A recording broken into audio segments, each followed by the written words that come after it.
American Brian Harman won the British Open by 6 shots on Sunday, finishing 13 under par to claim his first major title at a rain-swept Horlick.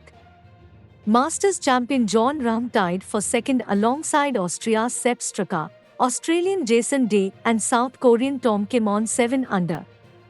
Harman held a 5-shot lead overnight and recovered from a shaky start to cruise to victory with a 1-under final round of 70, not since Frenchman Jean-Van de Vilde's infamous collapse at the last hole of the 1999 British Open has any player squandered a 5-shot advantage going into the final round of a major. But the temperament of the world number 26 was tested early on the soaking Royal Liverpool course. Harman bogeyed the second after a wayward approach failed to find the green and was then punished for a wild tee shot at the par 5 fifth with another dropped shot. His lead was briefly cut to 3 shots, but back-to-back birdies at the 6th and 7th settled his nerves and stretched his lead as the chasing pack failed to make a move.